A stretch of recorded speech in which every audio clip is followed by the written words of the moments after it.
¿Sabés por qué? Porque me parece que vos hiciste la comunicación. Probá a grabar vos. Sí, Ahí está.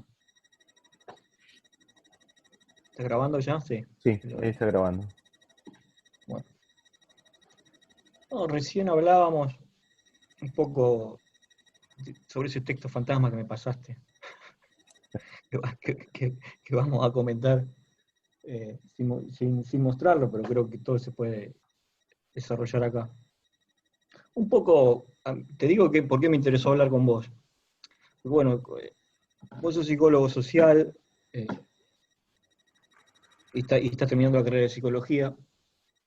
Y a mí me parece que todo lo que sea teorización fuerte en este momento, me refiero a la filosofía, que tiene como un andamiaje de conceptos más duros, ¿no? Eh, Ni hablar la ciencia, eh, pongamos la sociología. Es como que es difícil encontrar teorizaciones que vengan de esa área eh, que den en el clavo de lo que está pasando o de lo que nos pasó los últimos meses. A mí me parece que la psicología social, que desde el punto de vista teórico podría tener, digamos, vaguedad, esto lo digo así muy generalmente, ¿no? Pero como trabaja con los sujetos y con las relaciones, me pareció que podría tener algo para decir, porque a mí me da la impresión, por ahí, decime vos, me lo puedes corregir, que esas teorizaciones, digamos, o el andamiaje conceptual que tiene la psicología social, puede reformularse más fácil que algo que trae conceptos como la filosofía, ya desde la filosofía clásica, inclusive están presentes en la filosofía contemporánea, ¿no? Digo, desde la noción de sujeto, de la noción de trascendencia, etcétera, ¿no? Ujú. Por eso me interesaba. ¿Qué tenés para decir ahí con respecto a la psicología social? Eh, ¿Qué puede aportar? ¿Qué sentís que puede aportar eh, a este momento en particular? Sí, eh, me parece que fundamentalmente en lo que se basa la psicología social pichoniana, básicamente, eh, es en esto de la crítica de la vida cotidiana, ¿viste? Me parece que el clavo en el que vos estás dando es en ese concepto que da Pichon Rivière. Lo importante de poder desvelar cuestiones de la vida cotidiana que por naturalización uno ya no puede verlos. Son esas cosas que a las que uno no les busca el porqué, ¿no? Que quedan como escotomizadas. O sea, están ahí, pero se hacen invisibles, uno no puede verlas. Pichon Rivière usa ese concepto de escotomización, que lo toma de la medicina. Es eso que está ahí, que no se puede ver por acostumbramiento, por naturalización. Y Pichon Rivière con este concepto descubre muchas cosas, con esta crítica de la vida cotidiana, este criticar el porqué. Es muy interesante, por ejemplo, lo que plantea Pichon desde la psicología social acerca de cómo la enfermedad del sujeto es la enfermedad de un grupo, cómo él en una prueba, podríamos decirlo así, en una experimentación con un sujeto con problemas mentales, medica a la familia y no medica al sujeto.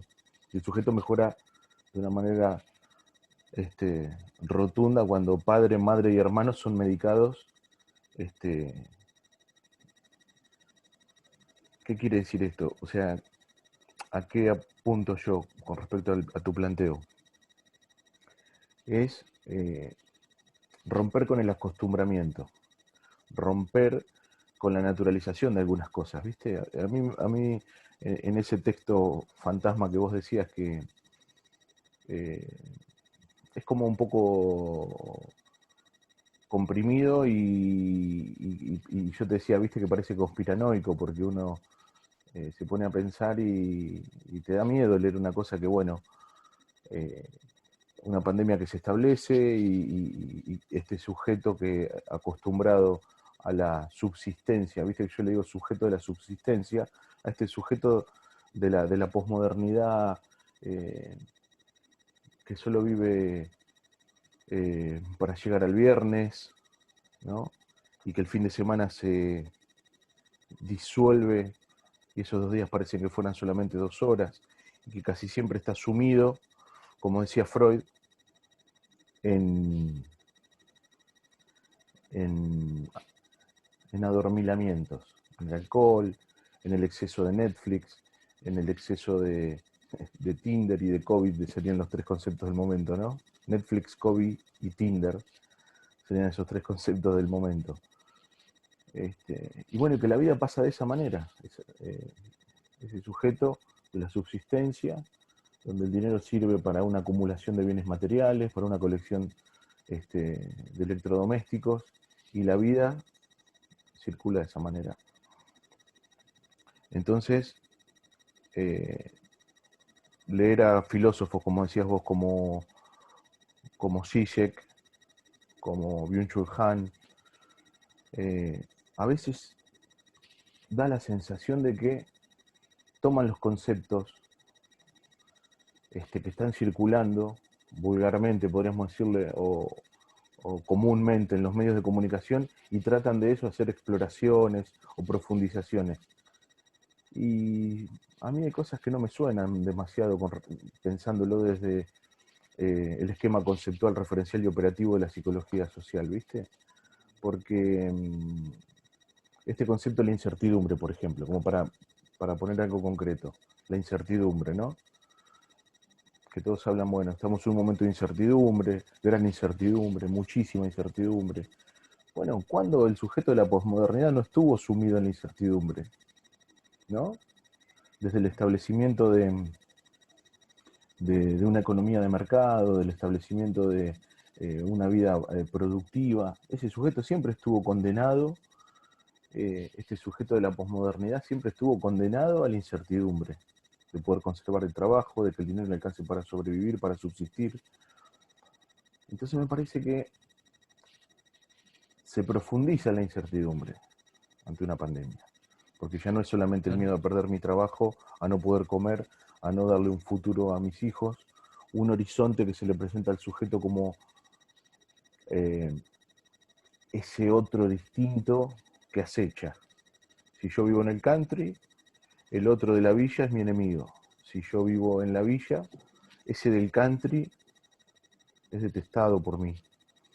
Si soy del campo, el citadino, ¿no?, es mi opuesto y mi enemigo.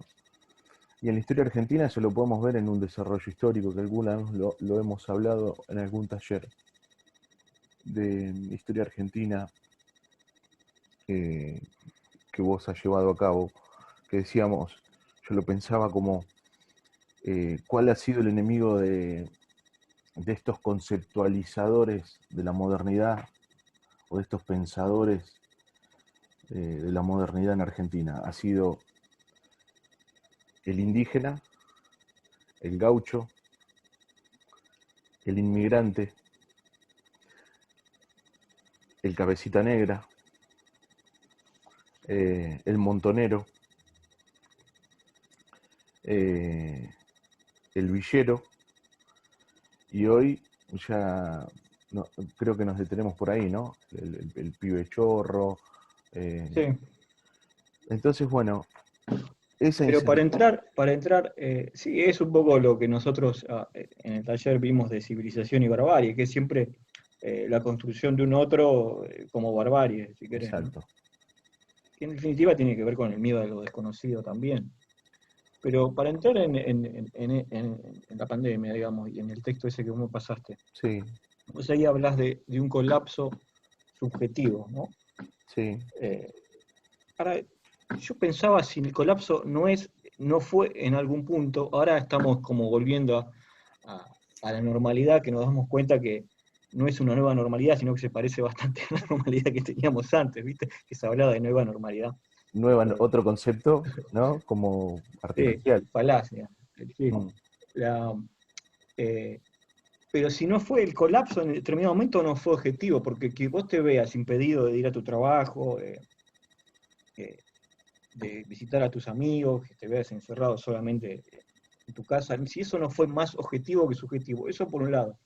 Déjame que siga con algunas cosas que vos decís ahí. Mm. Por otro lado, el temor a la muerte, decís vos, o el temor al otro, que lo planteás históricamente. Yo fui escribiendo un diario, sobre todo en las primeras semanas que me parece que fueron las más fuertes en cuanto al en el momento que el presidente de la Nación dice desde ahora no vamos a salir a la calle, parecía una distopía, parecía un libro de ciencia Sí, ficción. sin duda. Sí, y yo llevé un diario ahí y se me ocurrió un término, porque quizá haya que inventar nuevos términos, ¿no? Para esta situación y no, como decís vos, repetir términos que ya vienen de antes. Y a mí se me ocurrió, no sé si feliz, pero yo decía, es como un existencialismo comunitario. Y lo relacionaba en esto, porque digo, desde el existencialismo que ve que ese eje es la muerte, es mi propia muerte, el reconocimiento de mi mortalidad.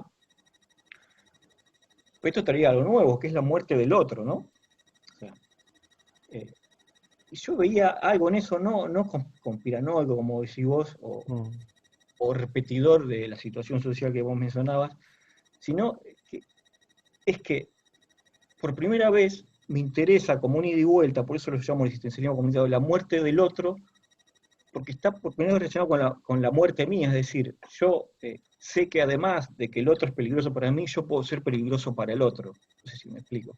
Sí, sí, sí, sí, sí, sí. Y eso es algo nuevo, y sobre todo los que tratábamos con nuestros viejos, eso es como que uno trataba con personas mayores, uno se veía a sí mismo como un peligro también, ¿no? Entonces, el cuidado de sí, para elaborar un término que es antiguo, pero lo trae Foucault, también incluye al otro por primera vez. Y en ese sentido yo pienso que si no puede ser esa muerte por primera vez comunitaria. Y también nosotros, digamos que a la muerte la tenemos bastante escondida socialmente, ¿no? Como estudiantes de filosofía, desde el comienzo nos enseñan, o sea, ahí está la famosa frase de Platón, que la filosofía es meditación sobre la muerte. Pero nunca lo hacemos comunitario eso, ¿me entendés? Siempre el filósofo es el que medita y piensa su propia finitud. Pero ¿por qué no pensar la finitud de lo social también, ¿no? De los que nos rodea? Y cómo está relacionado mi finitud con la finitud del otro. ¿Me explico? Sí. Eso como una nota, algo que vos decías ahí, que no es solamente un temor, sino también que es un cuidado que yo debo tener, ¿no?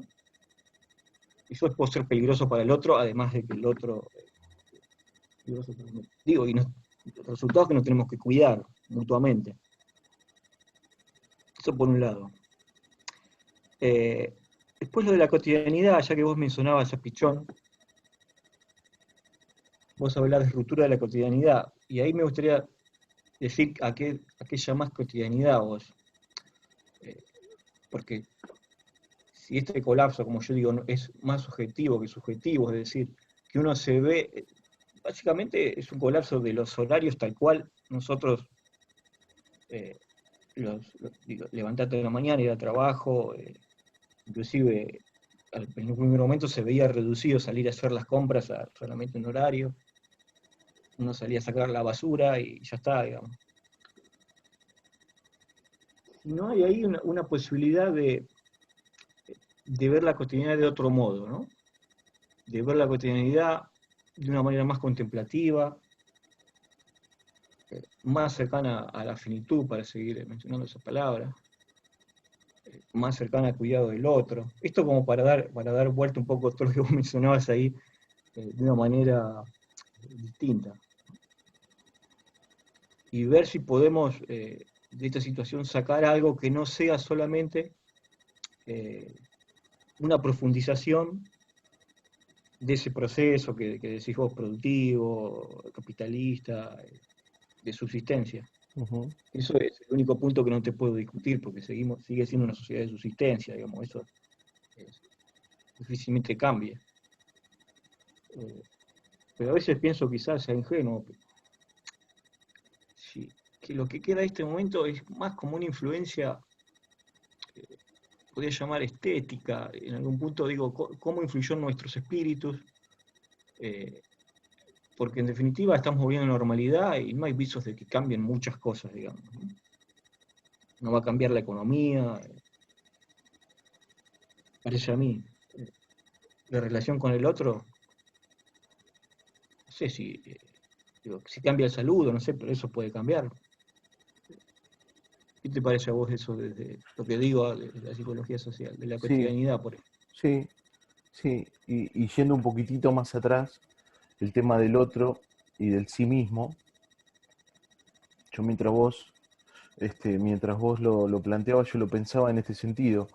Eh, Cambió el otro, y yo creo que lo escribo eso en el texto, no lo recuerdo, pero hay un cambio de otro y hay un cambio de sí mismo. Ese ¿Cómo otro que sería? planteamos hoy, que es el que pone en riesgo mi vida, Sí, habíamos hecho esa decantación histórica, sí. ¿no? Bueno, ahora el otro que pone en riesgo mi vida puede ser mi hijo, mi hermano, mi padre, mi Puede ser cercano, cualquiera. puede ser Por eso digo cualquiera. que estamos todos unidos, que eh, ya no sirve, y uno, pero viste que al principio también se decía, se hablaba del virus europeo, una cosa Sí, ridícula, digo, como si la naturaleza eligiera o, a quién afectar, ¿no? sí, sí, sí, sí, sí. Hasta que nos vimos todos involucrados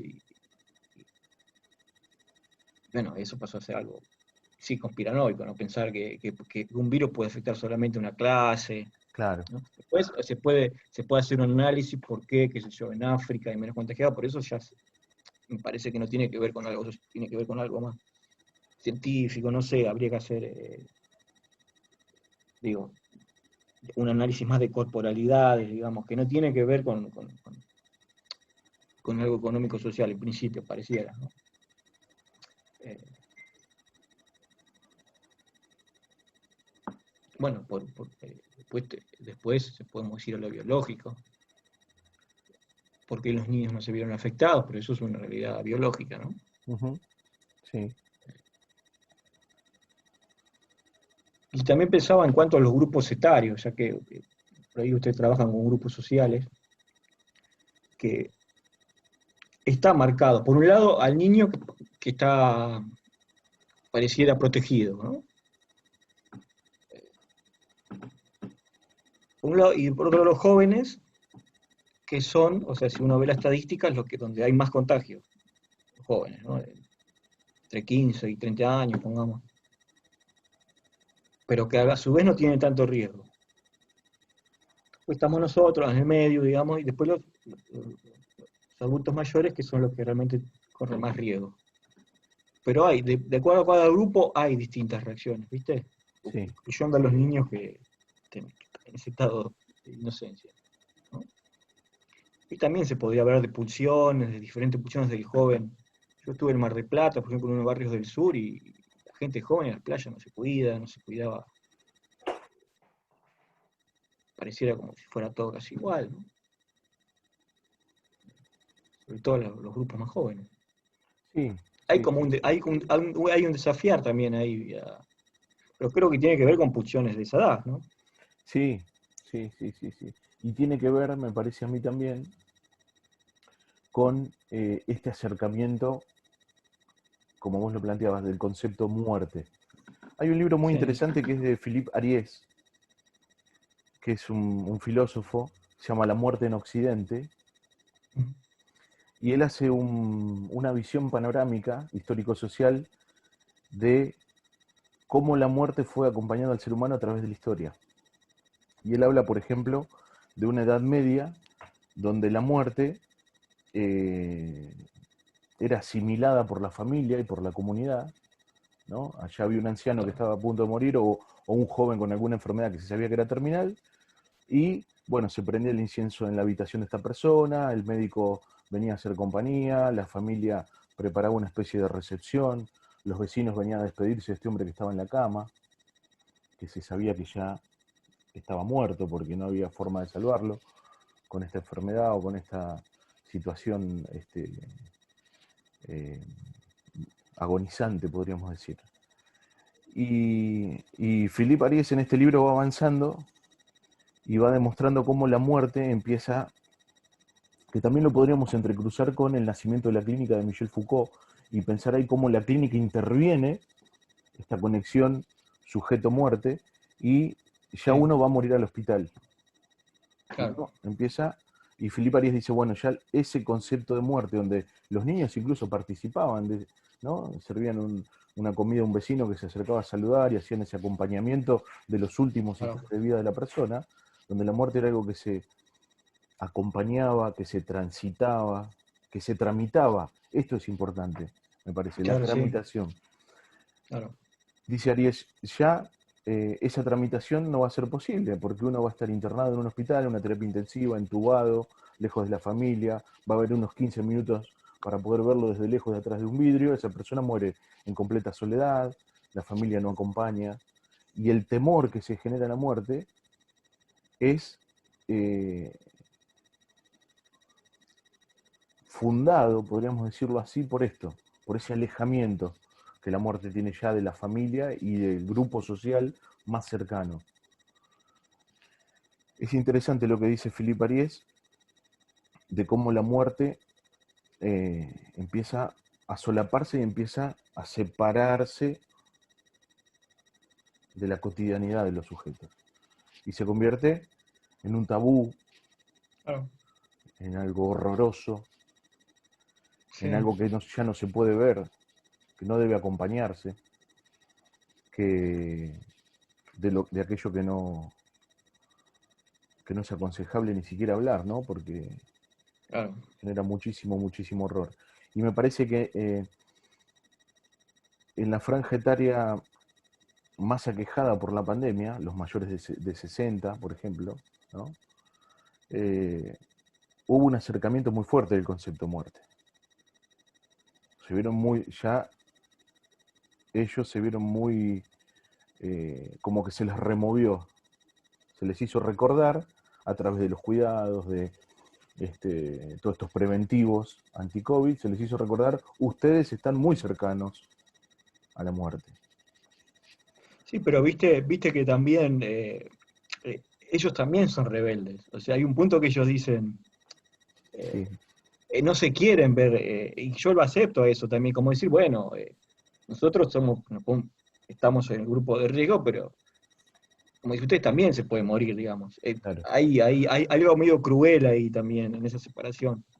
Que bueno, es Sí. biológica, pero digo, como si ustedes van a morir, nosotros no. Lo cual también ¿no? Tiene que ver con la misma idea de clínica que vos planteás, que es como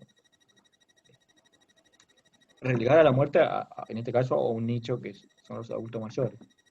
Ujú. Eh, Y los jóvenes, me parece que vos decías, bueno, este tema de las pulsiones, eh, este tema de los jóvenes eh, que se acercan al límite, ¿no? Que se acercan al filo del, del abismo, podríamos decirlo así, ¿no? No usando tapabocas, no estando a más de 2 metros, haciendo fiestas clandestinas. Me parece que tiene que ver también con esto de estar demasiados alejados también del concepto muerte. Me parece que esta sensación que este sujeto de la posmodernidad, que yo lo nombraba como de la subsistencia, no tiene eh, en su horizonte posible el concepto de morir, ¿no? Y creo que nuestra generación como jóvenes también hemos sentido eso, Juan, ¿no? Nosotros somos inmortales, no vamos a morir, si hace frío sí, se sí. sacan manga cortas, ¿no? Y están ahí las madres. Sí, Creo sí, que, yo siempre por mi característica, pensamos en la muerte, pero me doy cuenta que la verdadera muerte uno la empieza a sentir a esta edad, cuando uno empieza a sentir la decadencia física real. Porque claro, antes, pensar, como poeta, como filósofo, uno piensa, pero hoy me planteo si todo eso no son elaboraciones intelectuales en el fondo, porque uno la verdadera muerte empieza a sentir cuando hay decadencia física, cuando todavía no tengo dolores, pero cuando pienso en las dolencias, o bueno, si se te empiezan a caer los dientes, qué sé yo, claro. cosas Sí, concretas, sí, digamos. sí, sí. Eh, eh, pero sí, sí, sin duda sí, el joven normalmente está más alejado de pensar en eso. Pero además, es normal, digamos. La misma rebeldía del joven de pretender que el mundo puede cambiar tiene que ver con lo mismo, ¿no? Yo lo acepto así, ¿no? Bueno, lo acepto así y me gusta que exista de esa forma. Bueno, Por eso en el texto yo planteo eso de el sujeto de la subsistencia tranquilamente podría convertirse en el sujeto de la sobrevivencia y trocar, cambiar todo aquello que genera placer a la vida, todo aquello que tiene que ver con la cotidianidad, con la grupalidad, con el disfrute, bueno, sacrificarlo por el sostenimiento de la vida, ¿no? Ya no ir al club, ya no compartir un mate, ya no darme un beso, ya no ir al claro. cine, ya no ir Pero, al evento deportivo. pero ¿no te parece, al final del texto también terminás hablando de que la tecnología puede empezar a mirar? ¿No te parece que ya estábamos metidos en eso? Digo, que no fue más que un proceso de aceleramiento de algo que ya estaba en nosotros. Eh, Porque pensemos al revés, pensemos que cómo hubiera sido si no hubiéramos tenido toda la tecnología, Sí, sí, sí, sí, ¿no? sí. Hubiera sido como en Eh, 1918 y la gripe eh, española, ¿no? ¿Sabes que leía casualmente a fines del año pasado leía algo de Freud, que una de las hijas de Freud, embarazada en Berlín, muere ella y creo que su marido también de gripe española. ajá, Entonces Freud manda a, a un comisionista a comprar los boletos de tren para ir al velorio de su hija y le dan la noticia de que no puede viajar en tren porque están en cuarentena por la pandemia. Entonces cuando leí eso me pareció como súper actual o ahí, ¿me no, escuchás? sí, Sí, sí, me no, te había pareció perdido como un cachito. Sí, pareció como bueno, súper actual, ¿no? Que no pueda viajar en tren porque estaban en cuarentena por la pandemia. Y yo digo, wow, bueno, esto casualmente hace 1918, 1920 fue la gripe española y estamos ahora 2021, hace un siglo, no hace tanto que hubo otra pandemia, ¿no? bueno, nosotros leímos el libro de Camus de la peste y él también plantea, si bien Camus hace una metáfora con respecto a la ocupación nazi, se sabe que está un poco inspirado en eso, Sí, sí, sí, sí. eh, la metáfora a través de lo que, la que la lleva a cabo la novela es la de la cuarentena en una ciudad por una epidemia. Y bueno, y toda la situación que describe es eso, ¿no? Y es un texto de 1940 y pico. Eh, ¿Cómo estamos de tiempo, Tano, ahí? Eh, 38, 39 minutos, ya se va a cortar en un minutito. Yo sé cortar. No, a mí me había quedado el tema de la información. Era un punto que hablabas de la información, del desconocimiento, o sea, un poco yo, relaborándolo, pensaba en este conglomerado de realidad que crean los medios de comunicación, ¿no? Que si podemos incluir a las redes también, las redes sociales. Por eso también podemos ver que se ve en algún punto debilitado, porque ahora tenemos como una noción más clara de que todo eso, me refiero a la pandemia. Digo, podemos hacer notas y ver que todas las informaciones que se fueron difundiendo, todas las contradicciones que hubo desde el principio a ahora, ¿no? Eh, de esa, vos lo llamás acá información invasiva, decís, ¿no? Sí, sí, se va a cortar en 10 segundos. ¿Querés que retomemos? Bueno, ¿eh? ¿Querés que volvamos a Bueno, conectarnos? bueno, dale, Y dale. hablamos un poco de la información, que es un tema que Después da vemos para largo. cómo lo pegamos. Che, 40 y siguió, mirá, capaz que... Es que vos tenés el zumpado. No, no, no, no, no, no sé, siguió, serán unos minutos más. Sí, vamos a seguir, porque si no lo vamos a hacer demasiado largo. Sí, No, lo de la información, mm, eh, digo que también hay una forma de ver que de aquello que era, bueno, es invasivo, lo sigue siendo. eh, Digo, por ahí lo que tenemos más sentido crítico no nos llama mucho la atención, pero que todo lo que se difunde como información es cuestionable, bueno, o tiene un costado, si se quiere, solamente periódico, o sea que la información va cambiando y aquello que leímos hace unos meses hoy no nos habla. ¿Cómo sentís ahí a los sujetos en esa situación? Eh, Si querés, amplía lo que vos dijiste, no te había llevado por lo que yo digo. no, pero es interesante porque psicoanalíticamente pensándolo desde el paradigma eh, puntualmente de Lacan, eh, el sujeto se conforma eh, por un otro, dice Lacan, ¿no? Se conforma por un otro, con O minúscula, otro, y por un otro con O mayúscula. Ese otro con O mayúscula Sí. es el que contiene todos los significantes y es el que le da sentido a su vida, ¿no? Y me parece que, bueno, el sujeto por esa característica, el ser humano, básicamente, por esa característica de estar atravesado por el lenguaje, de nacer de una forma incompleta. El ser humano es el único mamífero que nace y necesita todavía muchísimo tiempo para sostenerse solo, dice Lacan. ¿Qué significa esto? Que sí o sí va a necesitar de otro ser humano para que lo sostenga en la vida, ¿no? Para que lo alimente, para que lo proteja. Me parece que esa característica humana, esa característica que conforma el aparato psíquico de todos nosotros, hace que dependamos de ese otro. Vos dijiste al principio texto fantasma. El fantasma para Lacan es la fantasía.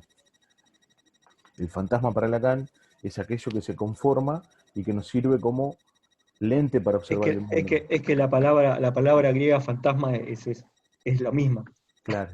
Es la palabra fantasía, fantasma, creo que misma imaginación está ligada. Ahí está, y entró pues, el concepto de imaginación. Y me parece que esa característica de que otro nos diga qué es lo que, bueno, no sé, sería un tema para otra discusión. Necesitamos ser salvados por un Mesías, necesitamos ser salvados por una religión, necesitamos ser salvados por Dios, necesitamos ser salvados por, por un superhéroe, ¿no?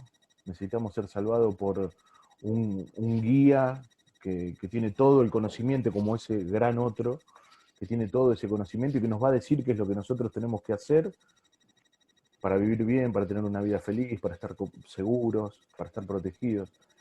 Y creo Y que ahí, ese otro... pero ahí en ese otro mete todo lo religioso, de Lacan no leí casi nada. No, esto es algo que yo estoy opinando ahora. Ah, ¿Cuál es nuestra característica? Y eso nos debilita. Esto, ah, pensándolo así, nos debilita. ¿Por qué? Porque que alguien ponga una foto en Facebook y diga, en Cañuelas, toda la población puede morir en una semana, la famosa fake news,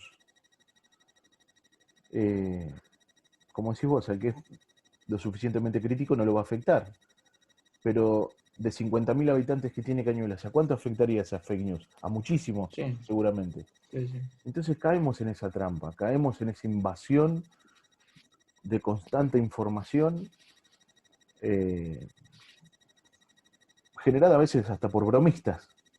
El tipo hace una broma y dice, va a caer un meteorito y asolará el planeta Tierra y se vivirá la misma situación que exterminó a los dinosaurios.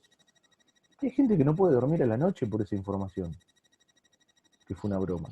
Entonces me parece que en esta situación de pandemia, de cuarentena, de encierro, de excesivo consumo de información, de redes sociales, eh, hemos generado un otro que es totalmente avasallante y que puede decir cualquier cosa y que podemos olvidar hoy lo que leímos ayer y la información que creemos ahora es totalmente opuesta a aquella. Me parece que hay, en eso estamos bastante complicados. quienes tenemos acceso, ¿no? A redes sociales en demasía, a información, no sé, mirar C5N, Canal 26, Crónica, consumir y consumir. Me parece que esta información invasiva es más peligrosa que a veces, es más peligrosa a veces que el virus mismo. Sí, sí. Sí, es Ansiedad, verdad. depresión, angustia. La angustia, Juan, la angustia es una de las cosas con las que el ser humano sufre de una manera aberrante. ¿Y angustia por qué? La angustia, bueno, ahí podemos volver a Lacan. La angustia, eh, sentimos miedo, sentimos horror y sentimos angustia. En el miedo hay un objeto, ¿no? Le tengo miedo a los perros. Ahí está el objeto, lo identifico. Si el perro está a mi derecha, yo me voy a la izquierda. Me liberé del miedo. El horror es, dice Freud, es el miedo con sorpresa, ¿no? Yo voy caminando y de repente se me aparece algo y bueno, esa sorpresa, sumada al miedo que me genera el perro, bueno, va a ser una cuota más elevada que el miedo. Ahora, la angustia. ¿Qué es la angustia? No es miedo porque no hay objeto. No es horror porque no hay ni objeto ni sorpresa. Bueno, es una sensación constante de algo que me mortifica, pero no sé qué es porque no hay objeto de ese miedo, de esa sensación extraña. Bueno, es que esa es la característica de la angustia, o sea, si uno lee a Kierkegaard o a Exacto. Heidegger también, por eso aparece también la relación con la nada. Digo, en sí es justamente lo que uno no puede significar, digamos, de manera Claro. inmediata. Y vivir en esa constante situación de angustia es, es trágico, es, es desolador. Sumado a la situación de soledad de alguien que ha quedado en una cuarentena, este, eh, de esa cuarentena de los primeros tiempos, ¿no? Que vos decías que habías hecho el diario cuando Sí, el presidente, bueno, la cuarentena de esos primeros momentos que parecía una distopía absoluta y que vos quedaste en tu departamento encerrado y bueno, eso yo la verdad que no se lo deseo a nadie. Y pensemos en esa gente que quedó en esa situación de soledad, de angustia, sin trabajo. A mí me parece que es una conjugación de sí, una vivencia infernal. claro, sí.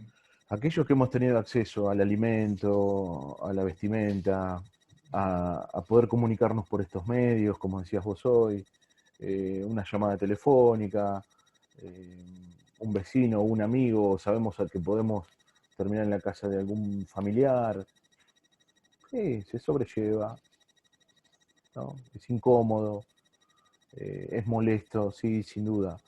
Pero hay mucha gente que lo sufrió de una manera eh, muy atroz a esta situación. Por eso, cuando yo escribí ese textito fantasma, me parecía que ponerme en el lugar de esas personas, ¿no? Y de la supervivencia por eso. El tipo que hacía las changas, que cortaba pasto, que iba a trabajar al mercado central, el que hacía una changuita y que con eso comía unos días, que se le corta ese ingreso. Bueno, eh, se corta la subsistencia. Sin ninguna duda que aparece la muerte como, como horizonte objetivo. Bueno, solamente tengo una duda. ¿Qué dice el cartel ese que tenés atrás? ¿Mm? Ah, no, es el libro Es de el que habla de los sueños. ¿Eh? es el libro de Ángel Garma. No, el de abajo, abajo tenés un cartel. Ah, no sé, ¿a Quiero dónde? cerrar abajo del libro, abajo del libro hay un cartel que habla de los sueños.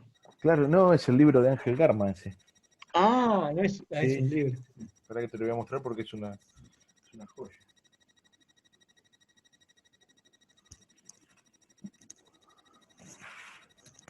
Ah, bueno.